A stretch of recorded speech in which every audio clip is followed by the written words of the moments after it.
Hi guys, Hohem have sent me a new smartphone gimbal, the iSteady X2. I tried the iSteady X and I wasn't entirely convinced. It didn't really persuade me to give up my Hohem 4. But let's try it, let's see if they've updated things, improved things enough. Maybe we can change our minds.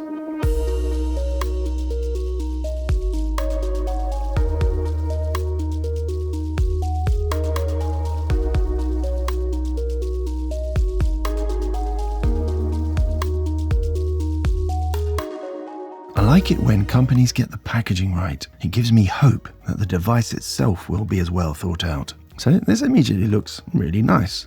It's welcoming, and the quick start guide here looks nicely laid out.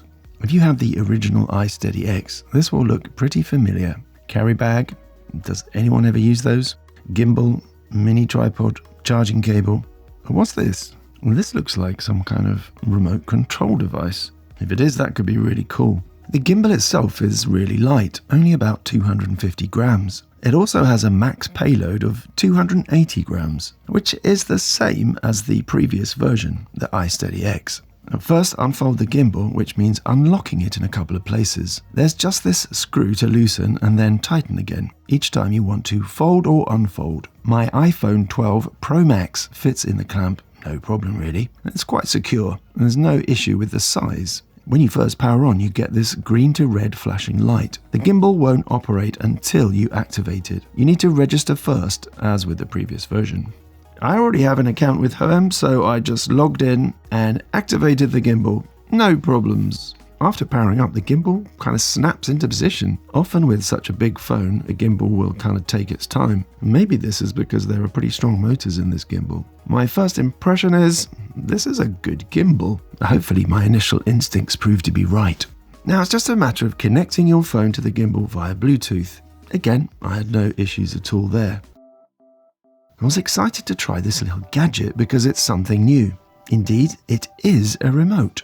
Switch on the remote and it connects to the gimbal automatically. There are quite a few options for controlling your gimbal. You can switch modes, pan left, right, zoom in and out, start record or take a picture, recenter the gimbal, switch from front to back camera, switch from portrait to landscape, and other stuff as well.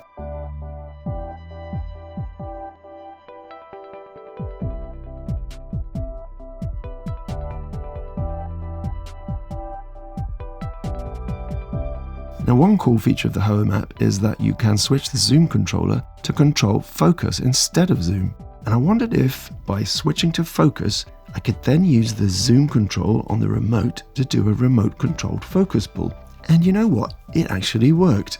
And what do you think of this remote? Is this something you might find useful? I guess changing modes remotely is a useful feature. For shooting solo, it means we can film ourselves, angle the camera and start recording without having to run backwards and forwards. Every gimbal comes with an app, and for this we need Hohem Pro. The app comes with probably less features compared to others. Standard video, photo mode and slow motion. The time-lapse mode allows motion lapse, which means you can pan or tilt the camera during the shot.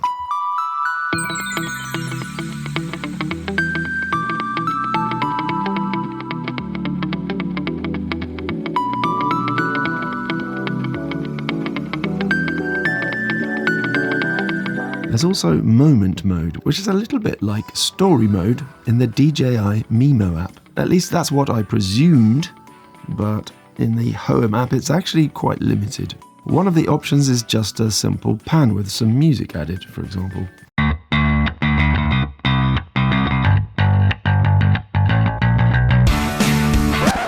There's gesture control, there's face and object tracking. On iPhone, the app goes to 4K at 60 frames per second, but on my Samsung, I could only choose up to 30 frames per second, and that seems to be pretty common on all gimbal apps these days. There's a couple of things I really like about this app.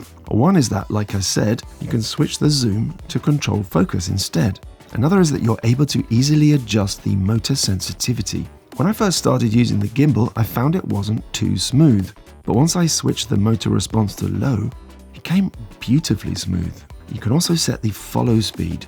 Again, if you want smooth cinematic video, you can set this to low. If you set it to high, it's useful for sports or when you need to have your gimbal reacting more quickly to your movements. But for me, that's not why I buy a gimbal. For me, the gimbal is for these kind of graceful shots, these kind of crane shots and dolly shots that you can't do just holding it in your hand. If I want something that reacts quickly, I can just hold it in my hand and use the smartphone's inbuilt stabilization. One problem I have with the app is that it doesn't record exactly at the frame rate that you set. So for example, setting it to shoot at 60 frames per second, it's actually coming out at this clip, for example, it's 56.46. The problem with that is that once you put it onto your timeline, it is jerky.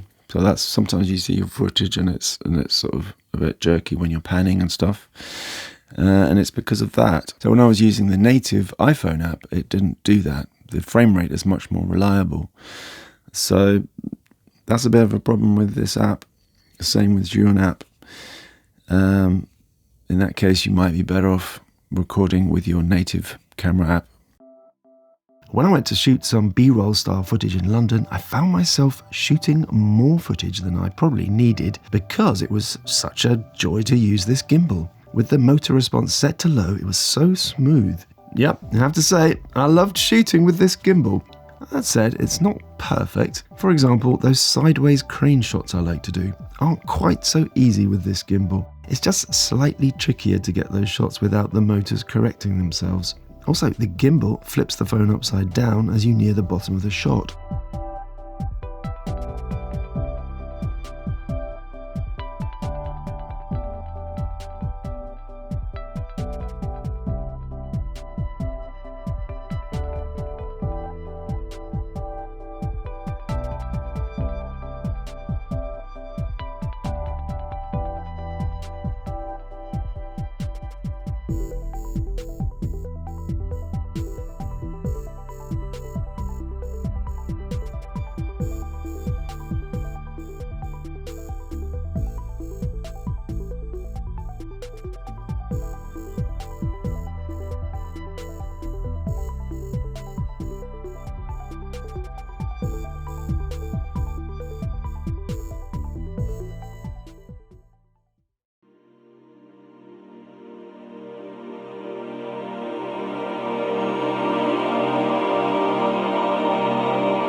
For me, a gimbal isn't just for basic stabilization, they're for getting shots you can't get just holding your phone in your hand. I use a gimbal for gliding camera movement.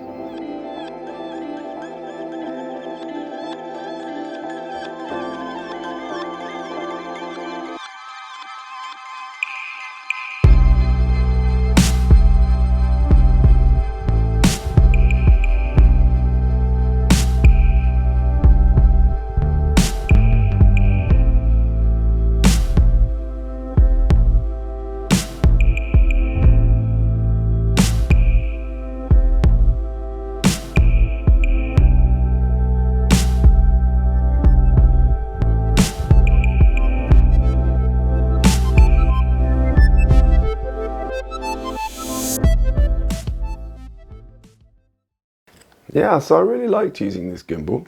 Since I had the DJI OM4, I never considered to use any other sort of fold-up gimbal. But this one has me considering switching maybe. It's just such a nice smooth motion that you get with it. Anyway, I think I'm going to do some kind of comparison video between this and the OM4. So if you don't want to miss that, make sure you hit that notification bell. I just want to say also thank you to our members on Patreon. I've started this podcast where I talk about Filmmaker Pro and how each feature can teach you so much about filmmaking. So basically you have a film school in your pocket. So join me there if that's of interest to you. Otherwise I'll see you in the next video. Ciao!